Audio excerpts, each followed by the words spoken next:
ప్రార్థన చేసి కార్యక్రమం ప్రారంభించుదాం. ప్రార్థన. మా ప్రభు అయిన యేసుక్రీస్తు వారికి తండ్రి అయిన దేవా, ఆ ప్రభువును బట్టి ఆయన నామం ద్వారా మాకును తండ్రి మీకు స్తోత్రాలు, వందనాలు, కృతజ్ఞతలు. భూమి మీద మమ్మల్ని ఇంకా సజీవులుగా ఉంచినందుకు స్తోత్రాలు. మేమేమిచ్చి మీకు రుణం తీర్చుకోగలం? ప్రవక్త మాట్లాడుతూ, వేలాది నదులంత విస్తార తైలం ఇచ్చినా మా రుణం తీరదు అంటున్నాడు. నా జ్యేష్ఠ కుమారునిచ్చినా రుణం తీరదు అని భక్తుడు మాట్లాడుతున్నాడు. మీరు మాట్లాడుతూ, న్యాయంగా నడుచుకోవడమే కదా నేను కోరేది అని మీరు అంటున్నారు. అందును బట్టి స్తోత్రాలు. గత 2 వారాలుగా ధర్మం అంటే ఏంటో, న్యాయం అంటే ఏంటో మాకు నేర్పించినందుకు స్తోత్రాలు. మరిన్ని విషయాలు నేర్చుకోవడానికి మాకు సహాయం చేయండి. చేరి వచ్చిన ప్రతి బిడ్డని, వారి కుటుంబాన్ని జ్ఞాపకం చేసుకొని ఆశీర్వదించండి. ఈ కార్యక్రమం అంతా మీకు మహిమకరంగా, మా ఆత్మలకు క్షేమకరంగా, ఎవరైతే దీన్ని గమనిస్తున్నారో వారికి ప్రోత్సాహకరంగా, హెచ్చరికగా ఉండేలాగా సహాయం చేయండి.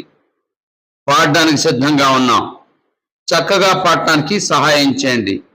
లోపం లేకుండా ఆరాధన కార్యక్రమం జరిగించడానికి మాకు నేర్పించండి. అంగీకార యోగ్యంగా జరిగించడానికి సహాయం చేయండి. క్షమాపణతో మేము మీ సన్నిధిలో నిలబడటానికి మాకు నేర్పించండి. మా రక్షకుడైన యేసుక్రీస్తు వారి నామం ద్వారా ఈ ప్రార్థన మీ సన్నిధిలో విన్నవించుచున్నాము తండ్రి. దేవుని గ్రంథంలో నుండి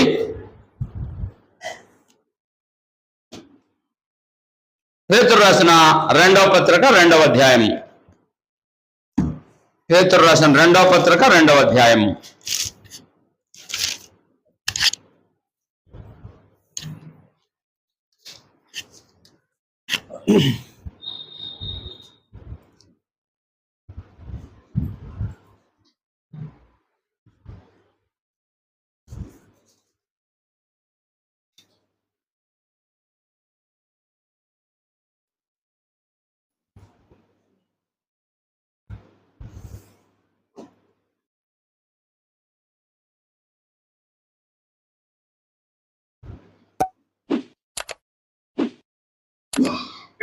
ఒక్క నిమిషం పొరబడ్డాను.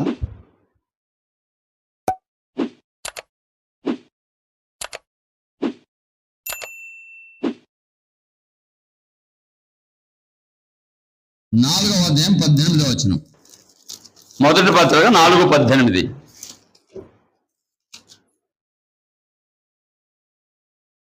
మొదటి పత్రిక 4:18. మరియు నీతిమంతుడే రక్షింపబడుట దుర్లభమైతే భక్తిహీనుడును పాపియు ఎక్కడ నిలుతురు? కాబట్టి దేవుని చిత్త ప్రకారము బాధపడేవారు సత్ప్రవర్తన గలవారై నమ్మకమైన సృష్టికర్తకు తమ ఆత్మలను అప్పగించుకునవలెను. చాలండి. మనం చదువుకున్న భాగంలో చాలా పెద్ద మాట ఉపయోగించబడింది. లోకానికి చాలా పెద్ద మాట. ఎంత పెద్ద మాట అంటే, నీతిమంతుడే రక్షింపబడుట దుర్లభమైతే, నీతిమంతుడు రక్షించబడటమే కష్టమైతే, మామూలు వాళ్ళు కాదు, భక్తులందరూ కాదు, ఎవరంట? బైబిల్ ఏం చెప్పిందంటే నీతిమంతుడు లేడు అని చెప్తుంది. ఒకవేళ ఎవరైనా ఉంటే ఆ నీతిమంతుడు రక్షించబడటమే కష్టం. నీతిమంతుడే రక్షించబడట దుర్లభమైతే, భక్తిహీనుడును పాపియు ఎక్కడ నిలుస్తారు? ఒక్క నిమిషం ఆలోచన చేయండి మాట మీద.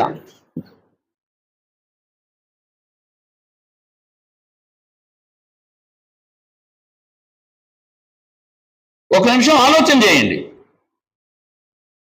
చాలా భయంకరంగా ఉంది. ప్రార్థన అంటే చాలా మంది ఏమనుకుంటున్నారంటే, దేవుడు అంటే ఏమనుకుంటున్నారంటే అలవాటుగా పోయేస్తే సరిపోతుంది. అలవాటుగా వెళ్దాం, అందరూ వెళ్ళినట్టుగా మనం కూడా వెళ్దాం.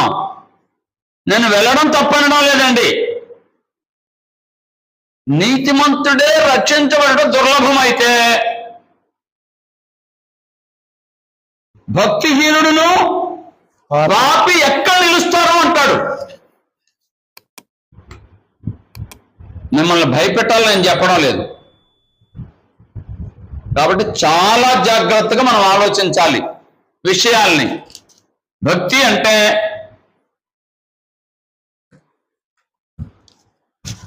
చెంపలేసుకొని ఇట్లని అయిపోయింది అనుకుంటే అది భక్తి కాదు. చాలా మంది చేసే పని ఏంటంటే సారీ అంటారు. సారీ అనే పదం ఎలా తయారైందంటే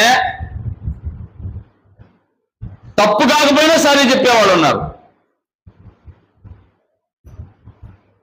పెద్ద తప్పు చేసిన ఒక మాట అంటే సారీ చెప్పాను కదా మళ్ళీ మాట్లాడతామేంటి అనేవాళ్ళు ఉన్నారు. అంటే నేను సారీ చెప్పానంటే నువ్వు క్షమించాలి, నీకు ఇష్టం ఉన్నా లేకపోయినా నువ్వు క్షమించాలన్నమాట. ఎలా ఉంది? డిమాండ్ లాగా లేదు. నేను సారీ చెప్పాను కదా, అయిపోయింది కదా, ఏంటి మళ్ళీ మాట్లాడతావు, ఇంకెందుకు ఎక్కువ చేస్తున్నావు అనేవాళ్ళు లేకపోలేదండి. సారీ అంటే అయిపోయింది అనుకుంటున్నారు వారు. కాదు, ఆ పరిస్థితిని బట్టి అవతల వ్యక్తిని ఒప్పించాలి. అయ్యా పొరపాటు అయిపోయింది అయ్యా, నేను తప్పు చేశాను, నువ్వేమైనా అవసరమైతే నీకు ఇబ్బందిగా ఉంటే నన్ను శిక్షించు, నేను నిజంగా తప్పు జరిగింది నా వలన, నీవేదైనా శిక్ష వేస్తే నేను దాన్ని అనుభవించడానికి సిద్ధంగా ఉన్న మనసు రావాలి. అది సారీ అంటే. పొతను తగులుతాడు, కావాలనే తగులుతాడు, లేకపోతే పొరపాటును తగులుతాడు, వెంటనే ఏమంటాడు ఇలానే సారీ అంటాడు. ఏంటది? ఇలా తుడిచే చేమో ఇంకోటి ఇలా అంటే పోయిందని కాదు. చాలా జాగ్రత్తగా ఉండాలి.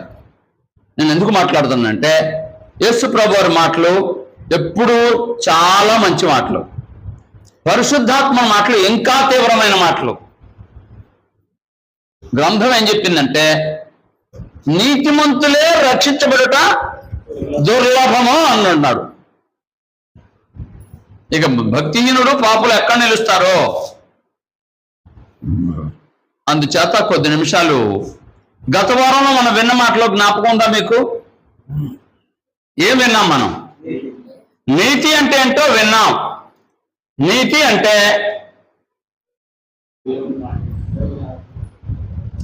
తప్పులు తెలుసుకొని తప్పో ఒప్పో తెలుసుకొని అంటే పరిశీలన చేసి తప్పు లేని మార్గంలో నడుచుకోవడం నీతి అంటే. దేవుని మాట నమ్మడమే నీతి. దేవుడు ఏం చెబితే ఏ విధంగా చెబితే ఆ విధంగా చేయటమే నీతి. దేవుని సమాజంలో తప్పు జరుగుతుంటే తప్పును ఓర్చుకోలేకపోవడమే నీతి. దేవుని వాగ్దానం నెరవేర్చబడటానికి తగినట్టుగా అనుకూలంగా నడుచుకోవటమే నీతి. లోకమంతా పాపంగా ఉన్నా చెడ్డగా ఉన్నా అటువంటి పరిస్థితుల్లో కూడా పవిత్రత కాపాడుకోవటమే నీతి అని మనం గత వారంలో విన్నాం, ఇంకా చాలా విన్నాం. లోకంలో నీతి ఎలా ఉందో, బైబిల్ చెప్పిన నీతి ఏంటో, నీతిమంతులు ఎవరో, నీతి ఎలా వస్తుందో చాలా విషయాలు మనం విన్నాం గత వారంలో. ఈరోజు కూడా మరికొంత నీతిని గురించి నేర్చుకుందాం. నీతిమంతులు ఎలా ఉంటారు? అసలు నీతిమంతుడా కాదని నేను చాలాసార్లు చెప్పాను, మరలా చెప్తాను వినండి. మాట్లాడేటప్పుడే అతను నిజం మాట్లాడుతున్నాడో అబద్ధం మాట్లాడుతున్నాడో మనం ఆలోచిస్తే తెలిసిపోతుంది. ఏదో వింటే తెలియదండి, వింటే తెలియదు. పరిశీలనగా వింటే, పరిశీలన చేస్తే నిజం చెప్తున్నాడో అబద్ధం చెప్తున్నాడో అర్థమవుతుంది.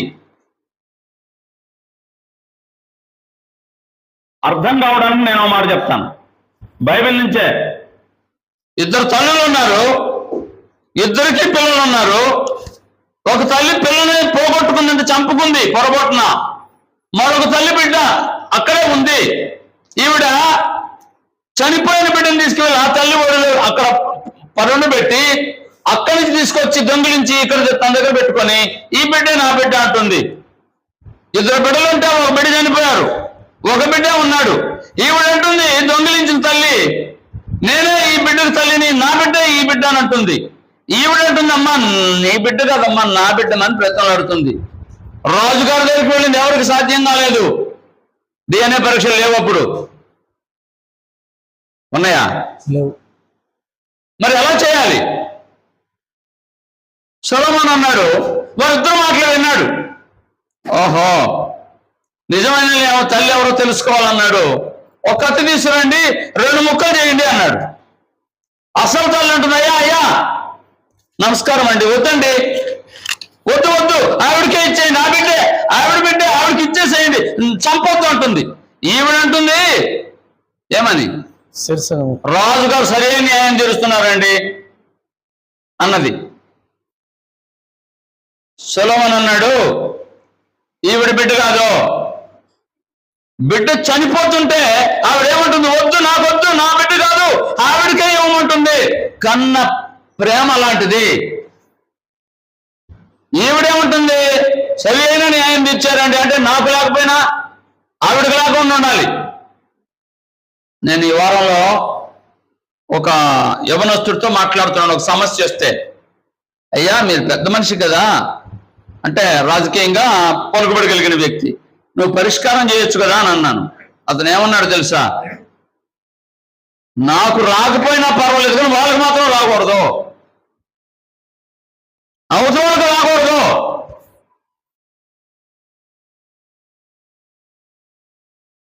నాకు నష్టం వచ్చినా పర్వాలేదు, అవసరాలు మాత్రం నేను అనుభవించకూడదు అని అంటాడు. అటువంటి స్వభావం కలిగిన వాడికి నేను ఏం చెప్పేదండి అని అంటాడు. నిజంగానే ఈవిడ ఏమంటుంది, బిడ్డని చెరసగం మంచండి, న్యాయం చేస్తున్నారు మీరు అంటే. నిజంగా బిడ్డ చనిపోతే ఉపయోగం ఎవరికి ఉంటుంది? కన్న తల్లి అయితే ఒప్పుకోలేదు కదా. నేను ఎందుకు మాట్లాడుతానంటే, నీతి అంటే సరైన విధంగా పరిశీలనగా వింటే, విన్నదాన్ని కొంచెం ఆలోచన చేస్తే, లోతుగా ధ్యానం చేస్తే అర్థమవుతుంది. అర్థం కాలేదు అంటే దాని ఎలా సరైన అవగాహన పెంచుకోలేదు అతను. విషయాలు ఎలా చాలా మందికి అవగాహన ఉండదు, ఏదో వస్తుంటారు పోతుంటారు. ఏమండి ఎన్నాళ్ళు బట్టి వెళ్తున్నావు కదా, ఏమి నేర్చుకున్నావంటే, నేను అందరికంటే అన్నింట్లో ముందు ఉంటానంటారు. దేనికి ముందున్నట్టు? చిన్నప్పటి నుంచి ప్రార్థనలకు వెళ్తున్నారు కొందరు. ప్రయోజనం ఏంటి? నీతి లేని బ్రతుకులు, నీతి లేని జీవితాలు. కాబట్టి కొద్ది నిమిషాలు మనం ఆలోచన చేద్దాం. నీతిమంతులు ఎలా ఉంటారో కొద్దిసేపు మనం ఆలోచన చేద్దాం. సామెతల గ్రంథం 12వ అధ్యాయం 26వ వచనం. సామెతల గ్రంథం 12వ అధ్యాయం 26వ వచనం.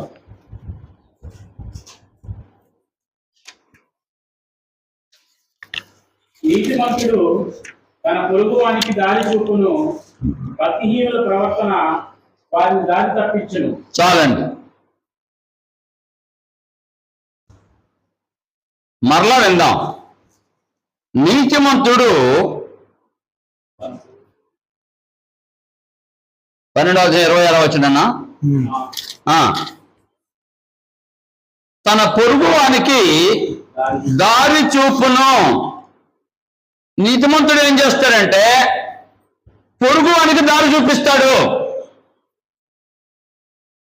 అసలు ధర్మశాస్త్రం అంతా ఒక్క మాటలో ఉందట,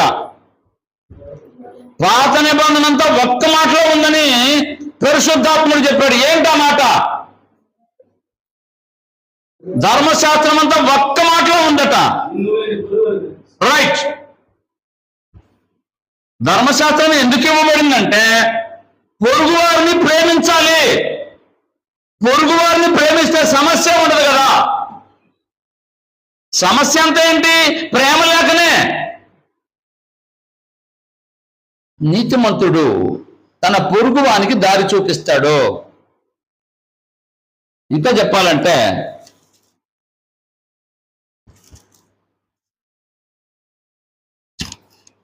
అక్కడే ఇంకొక మాట ఉంది చూడండి.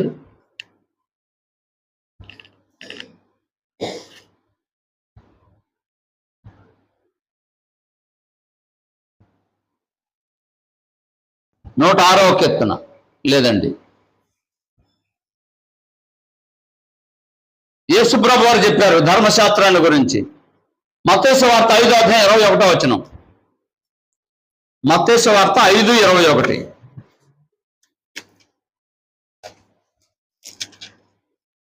నరహత్య చేయవద్దు, నరహత్య చేయవాడు విమర్శకు లోనగునని పూర్వీకులతో చెప్పబడిన మాట మీరు విన్నారు కదా. నేను మీతో చెప్పినదేమనగా తన సహోదరుని మీద కోప్పడు ప్రతి వాడు విమర్శకు లోనగును. చాలండి. ధర్మశాస్త్రం ఏం చెప్పిందంటే మనుషుని చంపొద్దు అని చెప్పింది. అంటే మనుషులు చంపుకోకూడదు అని చెప్పింది. యేసుప్రభు ఏం చెప్పారంటే చంపుకోవడం కాదయ్యా, అప్పుడు చంపుకుంటే తప్పు. నేనేం చెప్తున్నానంటే ఏమది? అసలు ఎదుటివారి మీద కోప్పడొద్దు, నిర్నిమిత్తంగా కారణం లేకుండా కోప్పడొద్దు. కోపం వల్లే కదా మనిషి మీద హత్య జరిగేది. అసలు ఆ కోపమే లేకపోతే, కోపం 2 రకాలు. పగ తీర్చుకునే కోపం, గద్దించే కోపం. గోల్ చేయకూడదు అన్నారు అనుకోండి, కోపంగానే మాట్లాడారు, వాళ్ళకి పిల్లలకి భయం రావాలని. అలా కాకుండా పగ తీర్చుకునే కోపం ఉంటుంది, అంతరంగంలో పెట్టుకొని పైకి మంచిగా ఉంటారు, తేనె పూసిన కత్తిలాగా. అది కాదు. రైట్. 2వ మాట అక్కడే 27వ వచనం. వ్యభిచరింపవద్దు.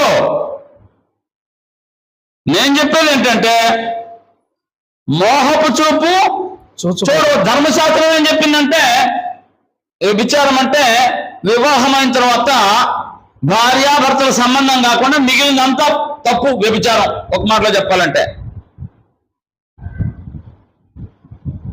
అటువంటి దొద్దు అని అంటాడు. యుద్ధాలు ఎందుకు జరిగాయి? స్త్రీల కోసమే పూర్వకాలంలో. అది పాత నిబంధన, పూర్వకాలం. అసలు యేసుప్రభువు ఏమంటారంటే ఏంటది? అసలు ఆ ఆలోచనే వద్దు. భార్యాభర్తల సంబంధం కాక మరొకెవరిని ఆలోచించవద్దు. పురుషుడు కానీ స్త్రీ కానీ ఆ ఆలోచనే వద్దు. ఆలోచన లేకపోతే ఇంకా పాపం ఎక్కడ జరుగుతుందండి? 3వ మాట 32వ వచనం. ఒట్టు పెట్టుకొనవద్దు. ఇప్పుడు కూడా అక్కడక్కడ కొందరు ఏం చేస్తారు? అమ్మచోడు, నేను తినలేదు, నేను చేయలేదు, నేను అనలేదు అంటారు, ఒట్టు పెట్టుకుంటారు. అసలు యేసుప్రభు ఏమంటాడంటే ఒట్టు పెట్టుకునే దాకా ఎందుకు వచ్చావు? అవునంటే అవును, కాదంటే కాదు. అవునంటే అవును, కాదంటే కాదు. అలా ఉండమంటాడు. 4వ మాట 38వ వచనం. కంటికి కన్ను, కంటికి పళ్ళు అని. అంటే అవతల వాడు ఏం చేశాడో తిరిగి అదే చేస్తారు. ఇప్పటికీ కూడా గల్ఫ్ కంట్రీస్ లో నేను ఎవరైనా చెయ్యన్న విరగొట్టాను అనుకోండి, సపోజ్ కోపంతో, ప్రభుత్వానికి తెలిసింది, అధికారులు నన్ను పిలిచి మనుషులందరూ ప్రచారం చేస్తారంటే బహిరంగంగా ప్రకటన చేస్తారు. ఫలానా రోజు ఫలానా మనుషుడు ఫలానా మనుషుల్ని చెయ్యి విరగొట్టాడు కాబట్టి అతను చెయ్యి తీసివేస్తున్నారని ప్రచారం చేస్తారు. అందరూ వస్తారు. అందరూ చూస్తుండగా ఏ చెయ్యి ఎడం చెయ్యి నరికాడు అనుకోండి, ఇతను ఎడం చెయ్యి నరికేస్తారు. అందరూ చూస్తుండగా మళ్ళీ హాస్పిటల్ తీసుకెళ్ళి వాళ్ళే బాగు చేయిస్తారు నరికి. అంటే చెయ్యి ఉండదు.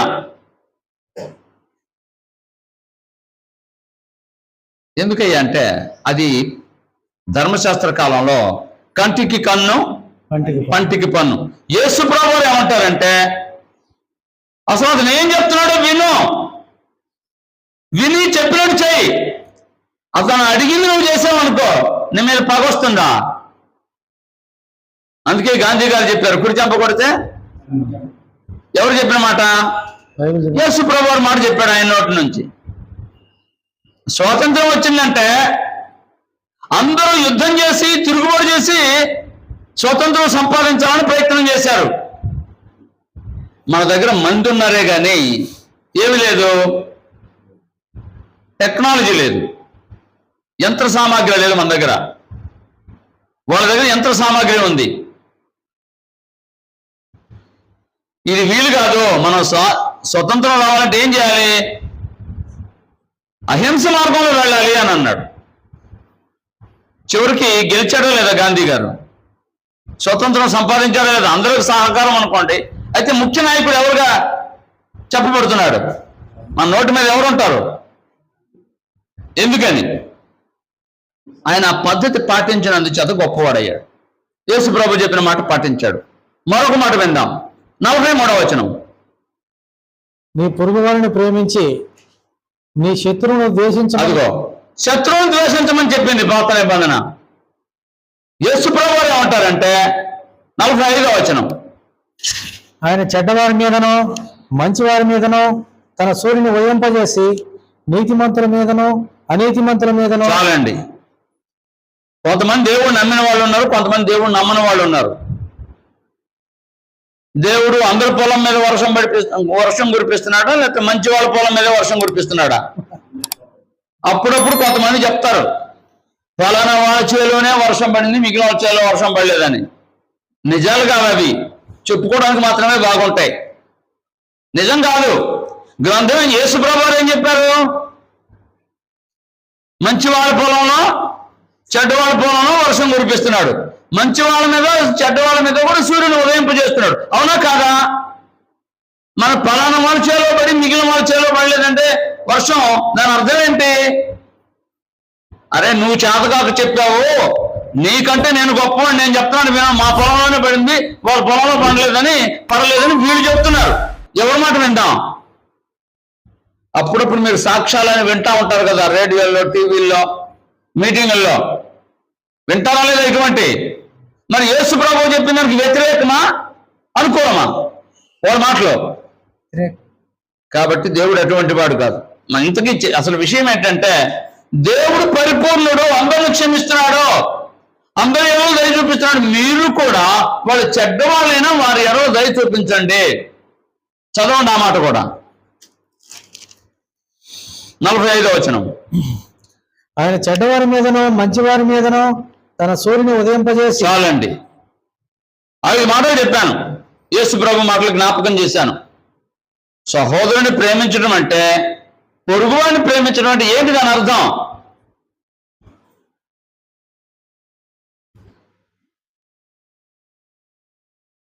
ఇప్పుడే కదా మనం చదువుకున్న సామెతల గ్రంథంలో, నీతిమంతుడు తన పొరుగువాని ఎడల దారి చూపును, దయ చూపిస్తాడు, దారి చూపిస్తాడు. దారి అంటే మార్గం, రక్షణ మార్గం చూపిస్తాడు. అది అసలు విషయం. రక్షణ మార్గాన్ని తన తోటి ప్రజలందరూ రక్షించబడాలని ఆలోచిస్తాడు, ఆ పని చేస్తాడు. నాకెందుకని గమ్మున ఊరుకోడు. 2వ మాట విందాం.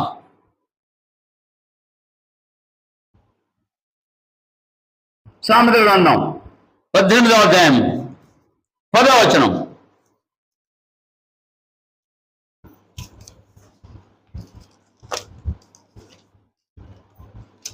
యెహోవా నామము బలమైన దుర్గము, నీతిమంతుడు అందులోనికి పరిగెత్తి సురక్షితంగా నుండును. చాలండి. ఏంటట?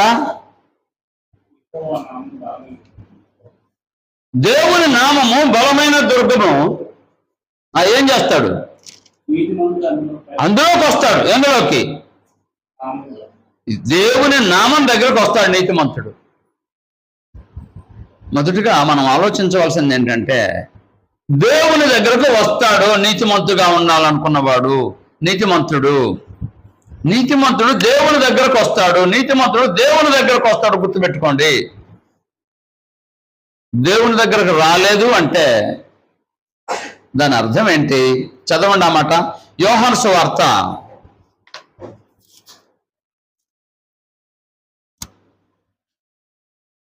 3వ అధ్యాయము 20వ వచనం. ప్రతివాడు దుష్కార్యం చేయు ప్రతివాడు దుష్కార్యము చేయు ప్రతి వాడు వెలుగును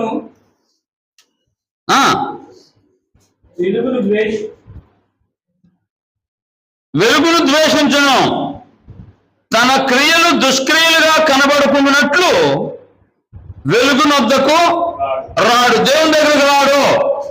ఎందుకు రాడు? దేవుని దగ్గరకు చాలా మంది మంచి వాళ్ళైతే దేవుని దగ్గరికి వస్తారు. నేను తప్పు చేస్తున్నాను కదా, అక్కడికి వెళ్తే నా తప్పులు బయటపడతాయేమో, అందుకని నేను వెళ్ళకూడదు. నా ఇష్టం వచ్చినట్టు నేను నడవాలనుకుంటున్నాను, నా ఇష్టం వచ్చినట్టు నేను ఉండాలనుకుంటున్నాను. అక్కడికి వెళ్ళిన దగ్గర నుంచి అది ఉండకూడదు, ఇది ఉండకూడదు, అది చేయకూడదు, ఇది చేయకూడదు అని చెప్తారు. ఈ గొడవంతా ఎందుకని చెప్పి ఎక్కడికి రాడు? దేవుని దగ్గరికి రాడు. నీతిమంతుడు అయితే దేవుని దగ్గరికి వస్తాడు. నీతిమంతుడు కాకపోతే దేవుని దగ్గరకు రాడు. రెండో మాట విందాం. రోమాపత్రిక 4వ అధ్యాయం 6వ వచనం. రోమాపత్రిక 4వ అధ్యాయం 6వ వచనం. ఆ ప్రకారమే క్రియలు లేకుండా దేవుడు ఎవరిని నీతిమంతుడుగా ఎంచునో ఆ మనుషుడు ధన్యుడని దావీదు కూడా చెప్పుచున్నాడు. చాలండి. ఇక్కడ విషయం ఏంటంటే దేవుని మాట నమ్మితే అది అతనికి నీతిగా ఎంచబడింది అంటాడు. దేవుని మాట నమ్మితే అది నీతి అంట.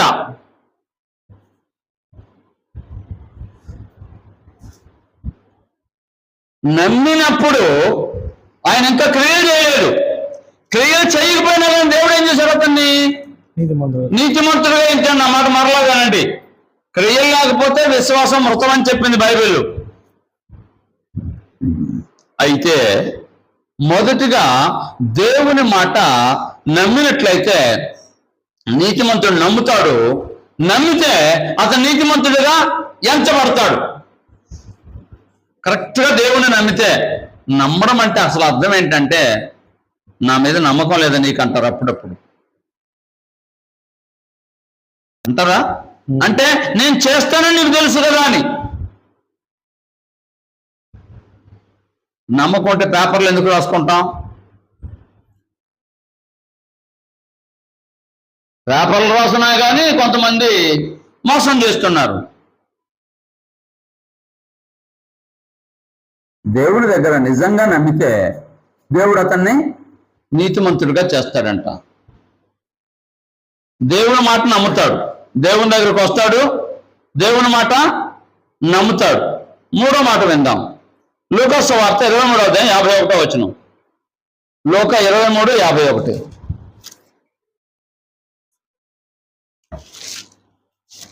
అతడు సజ్జనులను నీతిమంతుడునై ఉండి వారి ఆలోచనను వారు చేసిన పనికి సమ్మతింపక దేవుని రాజ్యం కొరకు కనిపెట్టుచుండిన వాడు. చాలండి. నీతిమంతుడు ఏం చేస్తాడు? చెడ్డవారి ఆలోచనకును వారి పనికిని సమ్మతించడు. ఇంకో విధంగా చెప్పాలంటే చెడును అసహ్యించుకుంటాడు. చెడును అసహ్యించుకుంటాడు. 97వ కీర్తన 10వ వచనం.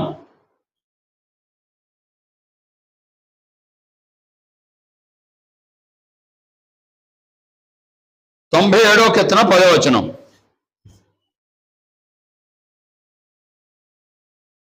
యెహోవాను ప్రేమించు వారులారా, దేవుని ప్రేమించు వారలారా, చెడుతనమును అసహ్యించుకొనుడి. అదిగోండి, నిజంగా దేవుని ప్రేమిస్తే ఏం చేస్తారండి?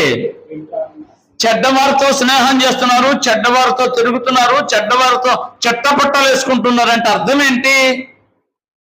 చెడుని అసహ్యించుకోవడం లేదు. అది చెడు అని తెలుసు, లేదా అది తప్పు అని తెలుసు. ఇంతకాలం నుంచి స్నేహం చేసిన తర్వాత ఎలా వదిలిపెట్టేది అంటారు. తప్పని తెలిసిన తర్వాత విడిచిపెట్టడం లేదు అంటే దాని అర్థం ఏంటి? చెడును అసహ్యించుకోవడం లేదంటే అర్థం ఏంటి? ఇంకోసారి చదువుదాం మాట. యెహోవాను ప్రేమించువారు దేవుని ప్రేమించేవారలారా చెడుతనమును అసహ్యించుకొనుడి. చెడుని అసహ్యించుకోండి. యోధా పత్రిక 18వ వచనం చదువుదాం. అందులో ఒకే వచనం ఉంటుంది.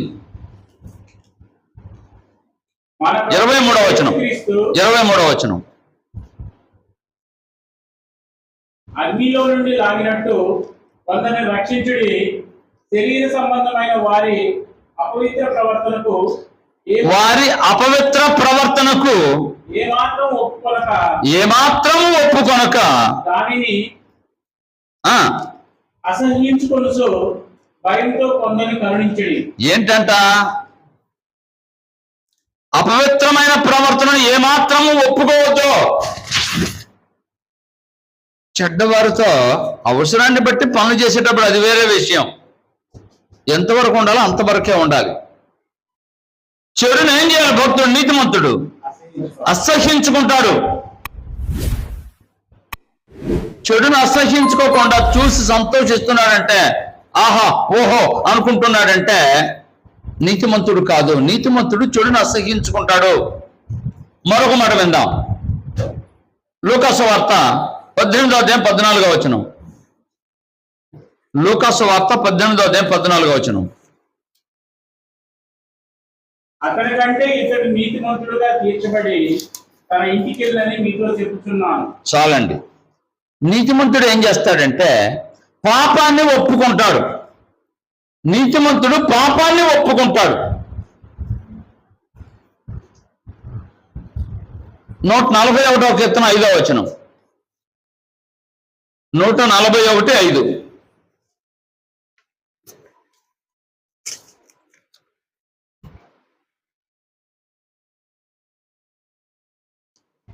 నూట 41వ కీర్తన 5వ వచనం. నీతిమంతులు నన్ను కొట్టుట నాకు ఉపకారము. ఏంటంట? ఉపకారమా?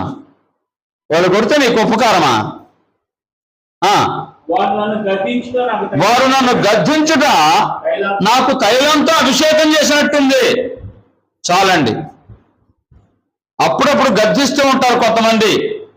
ఎందుకు గద్దిస్తారు? బుద్ధి వస్తుందని. గద్దించడం మానవద్దు అంటారు. గద్దించకపోతే బుద్ధి రాదు. ఇంకోసారి చదువుదాం. నీతిమంతుడు నన్ను కొట్టుట నాకు ఉపకారము. నేను తప్పు చేశాను, అవతల వారు నన్ను దండించారు. దేనికి? ఇంకెన్నటికీ అటువంటి తప్పు చేయకుండా ఉండడానికి.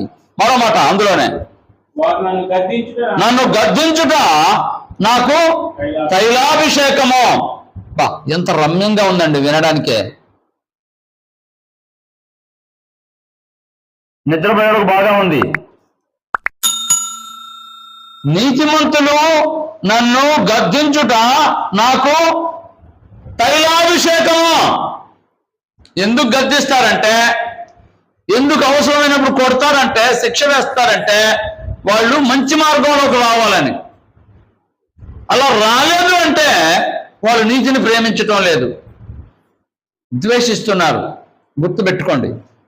నీతిమంతులు ఏం చేస్తారంటే గద్దిస్తారు, బుద్ధి చెప్తారు. ఆ నీతిని అనుసరించాలనుకున్న వాళ్ళు ఎలా ఉంటారు? ఎవరైనా నీతిమంతులు గద్దించినా బుద్ధి చెప్పినా దానికి తైలాభిషేకంగా భావిస్తారు. ఓ, తను నన్ను ప్రేమించాడు కాబట్టి నాకు ఈ మాట చెప్పాడు, నన్ను ప్రేమించాడు కాబట్టి నన్ను హెచ్చరించాడు, లేకపోతే ఆయనకి పట్టదు కదా నా సంగతి, నేను మంచి మార్గంలో ఉండాలని చెప్పాడు. తైలాభిషేకంగా భావించాలి. పాపాన్ని ఒప్పుకుంటాడు.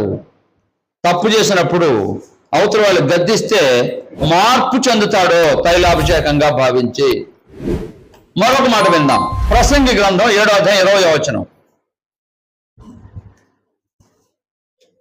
పాపాన్ని ఒప్పుకోవటమే కాదు, పాపం చేయక మేలు చేయుచుండు నీతిమంతుడు భూమి మీద ఒక్కడైనను లేడు. చాలండి. ఇంకొకసారి చదువుదాం.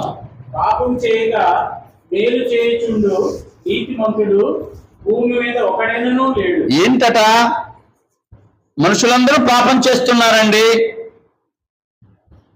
మేలు చేసేవాడు నీతిమంతుడు, పాపం చేసేవాడు నీతిమంతుడు కాదు. అంటే నీతిమంతుడు ఏం చేస్తాడంటే పాపము చేయకుండా జాగ్రత్త పడతాడు. అది పాపము చేయకుండా ఉండడానికి జాగ్రత్త వహిస్తాడు. ఇంకో విధంగా చెప్పడం, తప్పు చేయకుండా జాగ్రత్త వహిస్తాడు. మేము అప్పుడప్పుడు ఆ ఊర్లకు మీటింగ్లకు వెళ్తాం. నాతో పాటు సంఘంలో వాళ్ళు కూడా వస్తారు, యవనస్తులు. వాళ్ళు చెప్పుంటే మేము అక్కడ ఉంటాం. మీటింగ్ పిలిచిన వాళ్ళు ఇంకా అక్కడ ఉండరు. ఏంటండి అంటే 10 అంటే మన వాళ్ళు వెనక ముందుకు వస్తారు కదండి, అందుకని అలవాటు అయిపోయింది కదండి అందరికంటారు. అలాంటప్పుడు నీవైనా ఉండాలి కదండి అని అంటాను.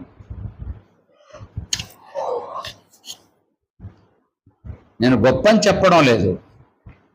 తప్పు చేయడానికి ఇష్టపడ్డు, తప్పు చేయకుండా జాగ్రత్త వహిస్తాడు నీతిమంతుడు. నీతిమంతుడు ఏం చేస్తాడంటే తప్పును ఒప్పుకుంటాడు, తప్పు చేయకుండా జాగ్రత్త వహిస్తాడు, పాపాన్ని విడిచిపెడతాడు. సామెతల గ్రంథం 24:16 చూద్దాం. సామెతలు 24:16.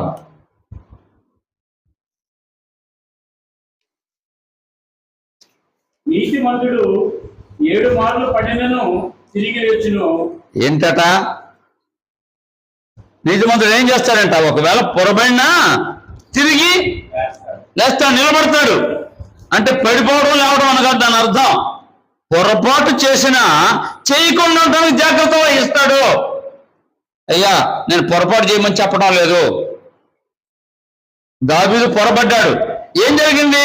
తిరిగి యథార్థమైన స్థితికి వచ్చాడు. ఒప్పుకోవడమే కాదు, క్షమించబడ్డాడు. నేను ఇందాక చెప్పాను, క్షమాపణ అంటే బైబిల్లో దావీదును మాత్రమే క్షమించినట్టు గ్రంథం చెప్పింది. చాలా మంది ప్రార్థన చేశారు క్షమించమని, గ్రంథం చెప్పలేదు క్షమించినట్టుగా. ఎవరిని క్షమించాడు? దావీదుని ఎందుకు క్షమించాడు అంటే అతను ఎంతగా పశ్చాత్తాపడ్డాడో, నేను జరిగింది తప్పైపోయింది, ఇక నేను ఎన్నడూ చేయను అనేటువంటి భావన అతనిలోకి వచ్చింది కాబట్టి దేవుడు క్షమించాడు.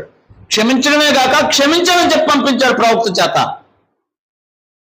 ఎంత గొప్ప సంగతి ఒకసారి ఆలోచన చేయండి. చాలా మంది ఉన్నారు భక్తులు బైబిల్లో, వాళ్ళు ప్రార్థన చేశారు, ప్రార్థనకు జవాబులు వచ్చినాయి కానీ ఏమి రాలేదు. నీ పాపము క్షమించాలని చెప్పలేదు. కొత్త నిబంధన కావాలి యేసు ప్రభువు చెప్పారు, నీ పాపాలు క్షమించబడ్డాయని కొంతమందితో.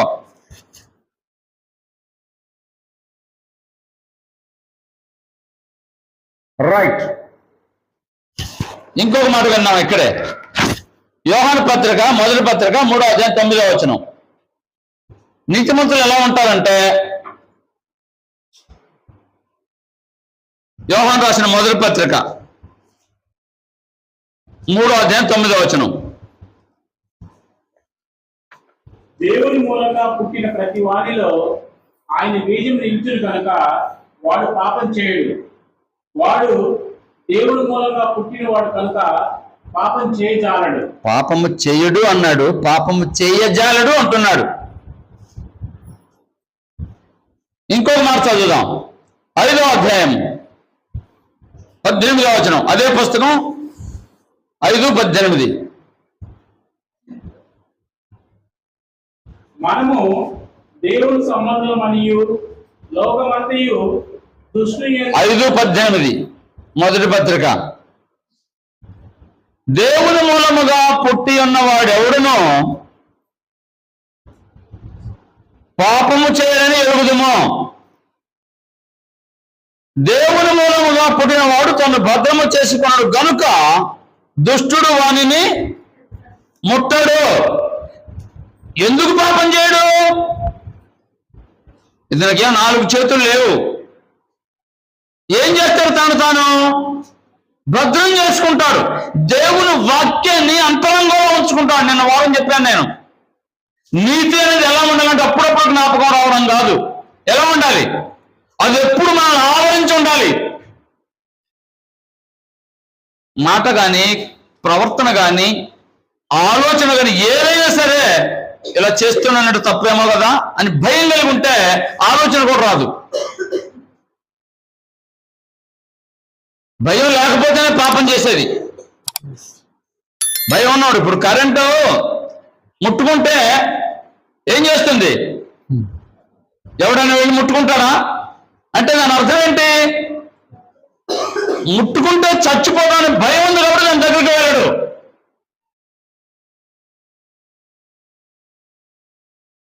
అందులో కరెంట్ లేదని చెప్తే ఏం చేస్తాడు? ముట్టుకుంటాడా లేదా?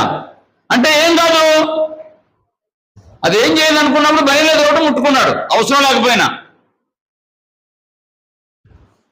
అవసరమైనా ముట్టుకోవడం భయం ఉంటే గుర్తుపెట్టుకోండి.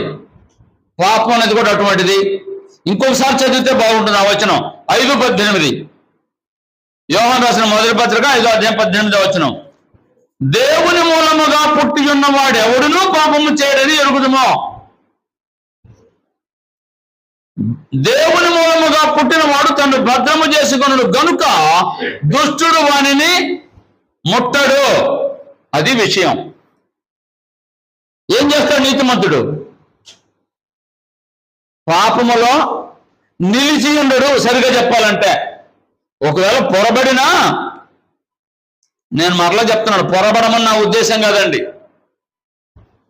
దావీదు లాంటి వాడు పొరబడ్డాడు. ఒకవేళ పొరబడినా ఏం జరుగుతుంది? తను భద్రం చేసుకుని భయపడి క్షమించబడి జాగ్రత్తగా ఉంటాడు. అది నీతిమంతుడు అంటే. మరొక మాట చెప్తాను. యోహాను పత్రికలోని 3:12 వచనం. మొదటి పత్రిక 3:12.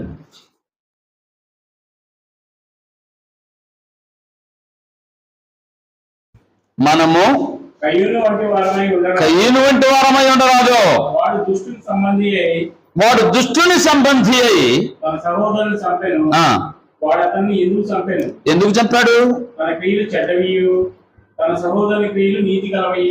అదిగోండి, నీతిమంతుడైనటువంటి హేబెలు, అనీతిమంతుడైన కయీను. నీతిమంతుడైన హేబెలు, అనీతిమంతుడైన కయీను. మనం కయ్యను వంటి వారమై ఉండరాదు. మంచి చేసే వాళ్ళని అభినందించాలి, ప్రోత్సహించాలి, పురికొల్పాలి, సహకారంగా ఉండాలి. మనం ఏం చేయకూడదు? వ్యసన పడకూడదు వారి మీద.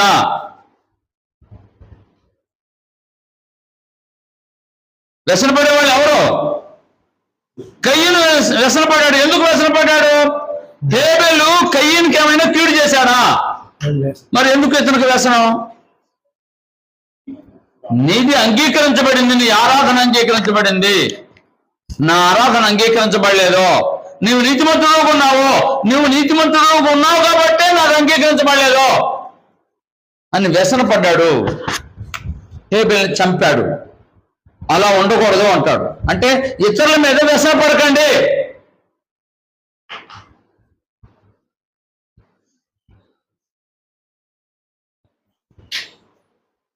ఇతరుల మీద వ్యసన పడకండి. మరొక మాట విందాం. అపోస్తల గ్రంథం 10:22 వచనం. అపోస్తల గ్రంథం 10:22 వచనం. అందుకు వారు నీతిమంతులను, దేవునికి భయపడు వారును, యూదా జనులందరి వలన మంచి పేరు పొందిన వాడునైనా శతాధిపతి యగు కొర్నేలి అని ఒక మనుషుడు. చాలండి. నిన్నటి వారం కూడా మనం విన్నాం కొర్నేలు గురించి. కొర్నేలు ఏం చేసేవాడు చెప్పండి? కొర్నేలు ఏం చేసేవాడు? ఎల్లప్పుడూ దాన ధర్మాలు బహుగా ధర్మం చేసిన వాడు కొర్నేలి. గ్రంథం చెప్పిన మాట ఏంటంటే ధర్మం చేశారు చాలా మంది, బహుగా చేసిన వాడు కొర్నేలి మాత్రమే. అంటే ధర్మం ఆచరించాడు, తూచా తప్పకుండా ధర్మం ఆచరించాడు. 3 వారాల క్రితం మనం విన్నాం కదా ధర్మం అంటే ఏంటో. చేయవలసింది చేయటం. అతను ఏం చేయాలని చేశాడో బహుగా చేశాడో. నీతిమంతులు ఏం చేస్తారంటే ధర్మం ఆచరిస్తారు. ధర్మం ఆచరించలేదు అంటే ఏం కాదు, నీతిమంతుడు కాదు. ధర్మం ఆచరించేవారు నీతిమంతులు.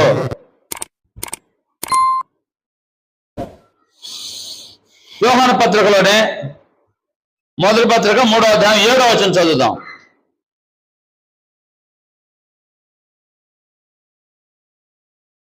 చిన్నపిల్లలారా, ఎవరిని మిమ్మల్ని మోసపరచనీకుడి.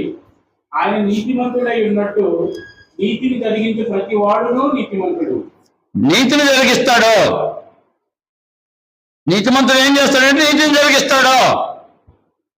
ఎవరు నీతిని జరిగించిన వారు భూమి మీద? యేసు ప్రభు వారు. యేసు ప్రభు వారు నీతి జరిగించారు. కాబట్టి మనం ఏం చేయాలి? ఇంకోసారి చదువుదాం.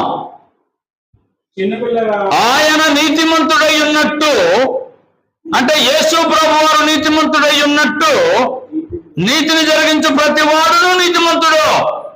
యేసు ప్రభు మనకి ఏమై ఉన్నాడు చెప్పండి? మాదిరి. నీతిమంతుడై యేసు ప్రభు వారు మనకు మాదిరి. ఆ మాదిరిని మనం అనుసరిస్తే మనం ఏమవుతాం? నీతిమంతుడు. నీతిమంతులు. దేవుని పిల్లలు అని చెప్పుకుంటారు, నీతిని జరిగించరు, ధర్మం ఆచరించరు, పాపానికి దూరంగా ఉండరు, చెడును అసహ్యించుకోరు. అయితే నువ్వు నీతిమంతుడు కాదు, నీతిమంతురాలు కాదు. మరలా జ్ఞాపకం చేస్తాను, నీతిమంతుడే రక్షించబడుట దుర్లభమైతే భక్తిహీనుడు పాపి ఎక్కడ నిలుస్తారు తీర్పులో అంటాడు. స్నేహితుడా, ఒకసారి ఆలోచించు. నీతిమంతుడు ఏం చేస్తాడంటే నీతిని జరిగిస్తాడు. తిమోతికి రాసిన 2వ పత్రిక 2వ అధ్యాయం 19వ వచనం.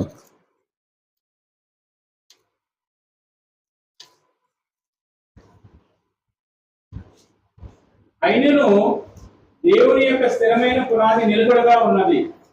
ప్రభు తన వారిని ఎలుగును అనునదియు ప్రభువు నామమును ఒప్పుకున్న ప్రతి వాడును, దేవుని నామాన్ని ఒప్పుకునే ప్రతి వాడును దుర్నీతి నుండి తొలగిపోవలను.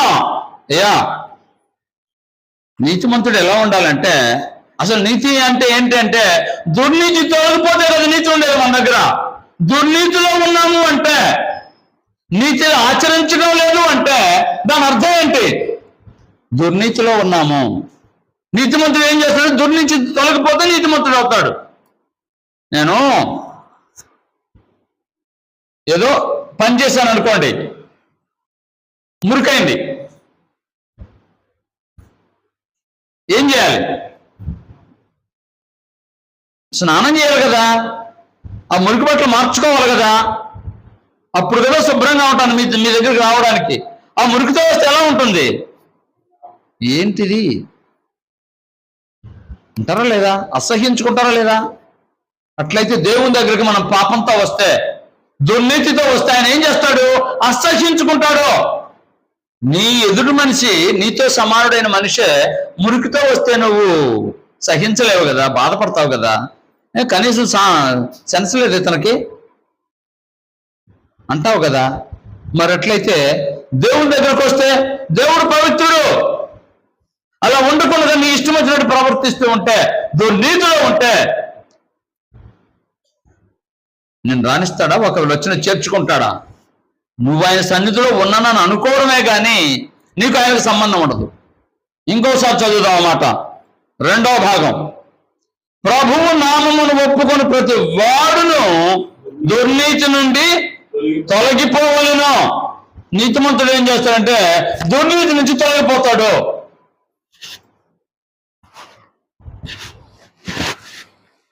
సామెతల గ్రంథం 12:10. సామెతల గ్రంథం 12:10.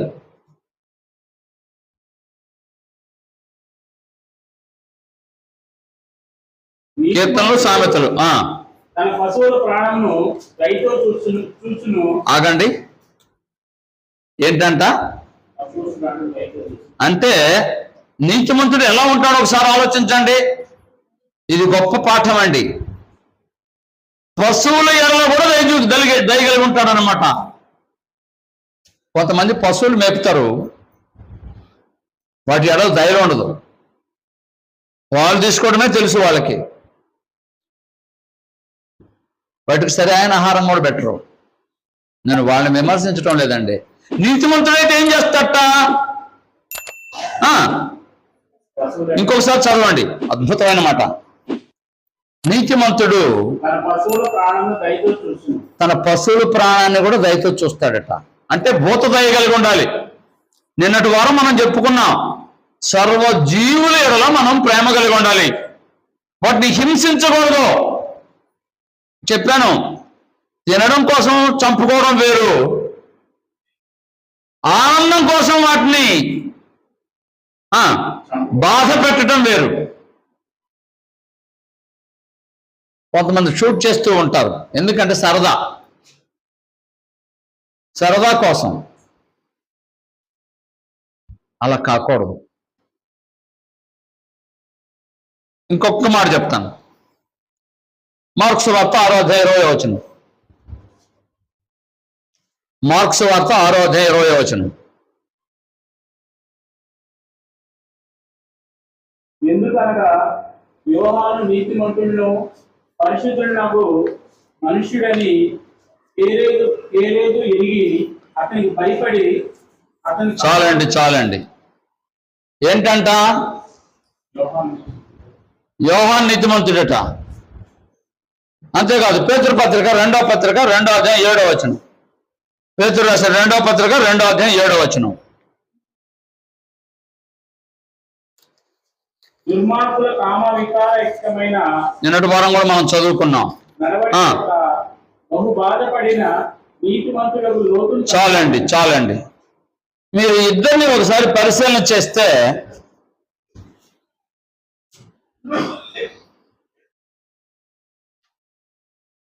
యోహాను ఎటువంటి వాడో చెప్పగలరా?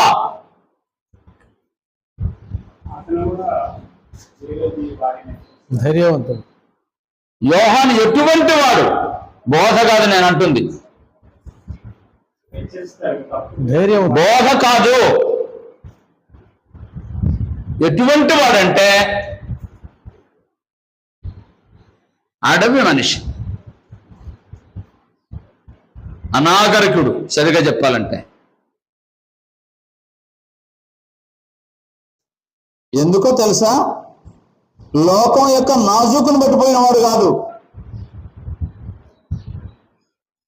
లోకం వైపు ఆకర్షించబడినవాడు కాదు.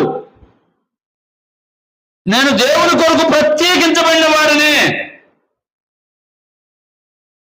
దేవుని పని మాత్రమే చేస్తాను. మొల చుట్టూ తోలుదట్టి కట్టుకొని మిడతలు అడవి తేనె తినేవాడు. శ్రేష్టమైన ఆహారం తినడానికి, లేకపోతే మనుషులందరిలాగా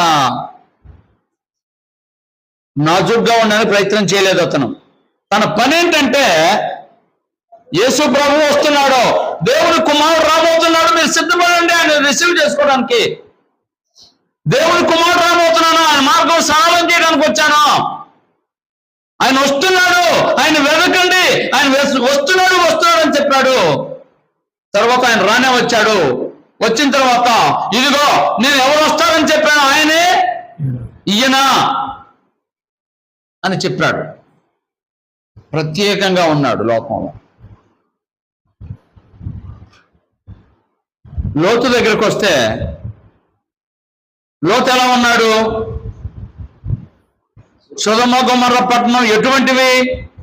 భయంకరమైన. హైదరాబాద్, సికింద్రాబాద్ లాగా జంట నగరాలు అవి. ఆ పట్టణాల ప్రజలు ఎటువంటి వారంటే చెప్పడానికి కూడా అసహ్యకరమైన విధంగా ఉన్నారు. కామాతురత కలిగిన వారు, కామ వికారయుక్తమైన చేష్టలు చేసేవారు. మాట్లాడితే ఆలోచిస్తే పని చేస్తే ఏం కావాలి వారికి? కామం తెచ్చుకునేలాగా ఉండాలి. అది ఆనాటి ప్రజల దుస్థితి.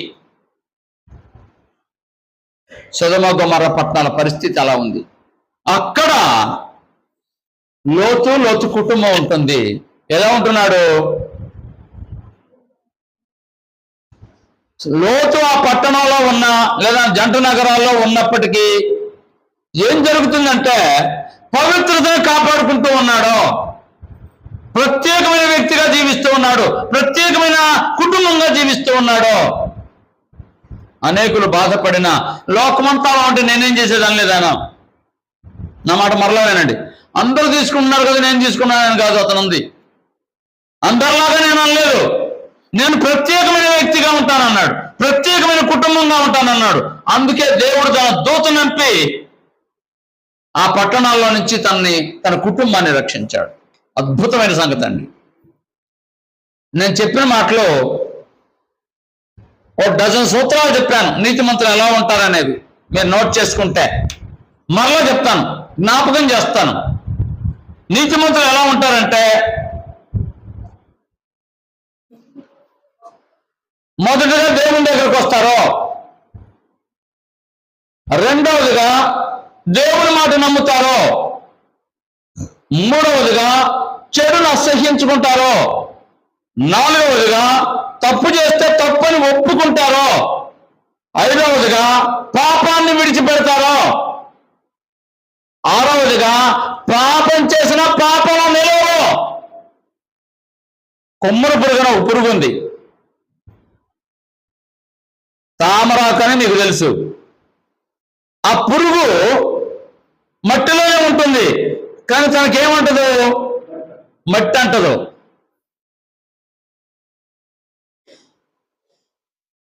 తామరాకు నీళ్ళల్లోనే ఉంటుంది, కానీ దానికి ఏముండవు? నీళ్ళని అంటుకోకుండా చేస్తుంది. ప్రత్యేకత. లోకంలో పాపం ఉంది, లోకమంతా దుష్టుని ఎందుంది. మనం లోకంలో ఉన్నాం. అయితే ఎలా ఉండాలి? ప్రత్యేకంగా ఉండాలి. పాపాన్ని విడిచిపెడతాం, పాపంలో ఉండం. తర్వాత ఏడవది, దేవుడు చెప్పినట్టుగా చేస్తారు. యేసుప్రభువు వారు ఏమన్నారు? నీవు నాకు చేయుటగా అనుగ్రహించిన నాకు ఇచ్చిన పని సంపూర్ణంగా నెరవేర్చన్నాడు. ఏం చెప్తే అది చేస్తారు. ఎనిమిదవదిగా ధర్మం ఆచరిస్తారు. ధర్మం ఆచరిస్తారు. ప్రార్థనలకు వెళ్ళేవాళ్ళు చాలా మంది తల్లిదండ్రులకు అన్నం పెట్టరు. అమ్మ మీరు కాదు, చాలా మంది నేను ఎరుగుదును. కొంతమంది పాస్టర్ గారి భార్యలు కూడా అన్నం పెట్టరు అత్తలకి. ఇక్కడ ఎవరు లేరులేండి. అవును, ప్రయోజనం ఏముంది? తొమ్మిదవదిగా నీతిని జరిగిస్తారు. నీతి అంటే ఏంటో తెలిస్తే కదా వాళ్ళు నీతిని జరిగించడానికి.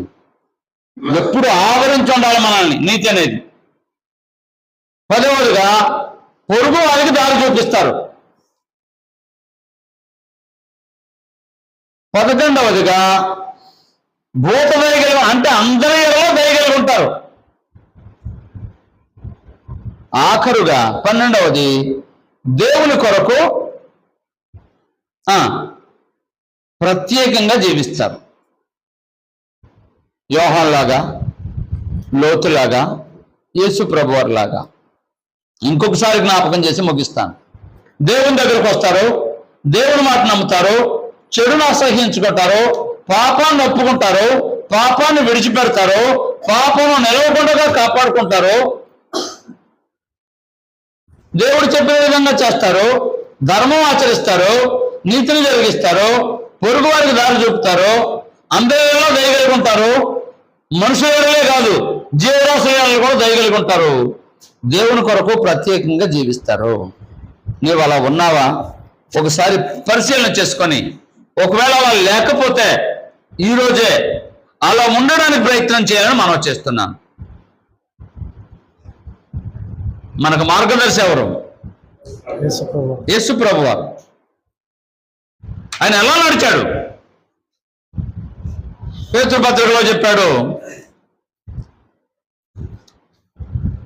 ఆయన పాపము చేయలేదు, ఆయన నోట ఏ కపటము లేదు, ఆయన దూషింపబడి బదులు దూషింపలేదు, ఆయన శ్రమ పట్టబడి బెదిరింపగా న్యాయముగా తీర్పు తీర్చు దేవునికి తను తాను అప్పగించుకొనెను.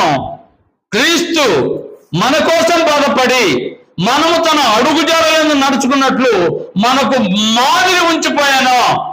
యేసు ప్రభు వారే మనకు మాదిరి.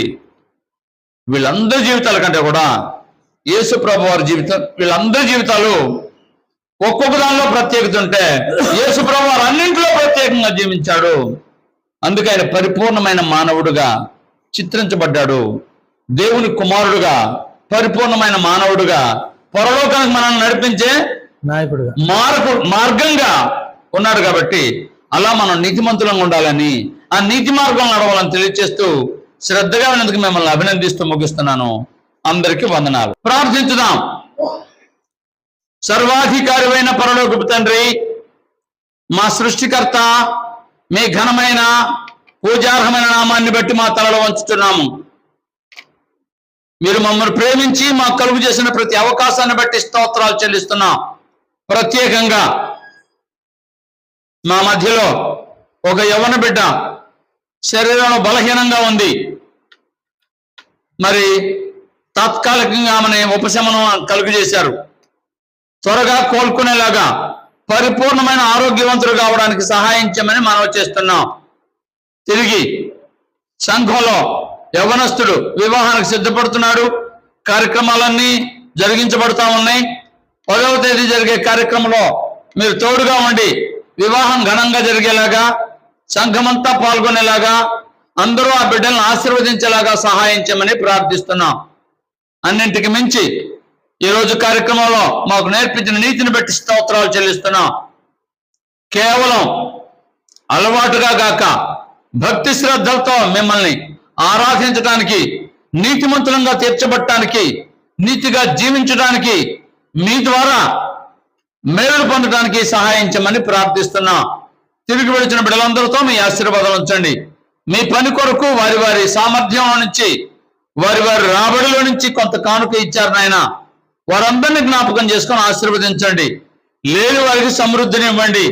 ఉన్నవారు మీ పని కొరకు ఇచ్చేలాగా నేర్పించండి. ఈ ధనాన్ని మీ పని కొరకు వినియోగించేలాగా, మీకు మహిమకరంగా ఈ సంఘం అభివృద్ధి చెందేలాగా సహాయం చేయండి. తిరిగి వెళుచిన బిడ్డలందరితో మీ ఆశీర్వాదాలు ఉంచండి.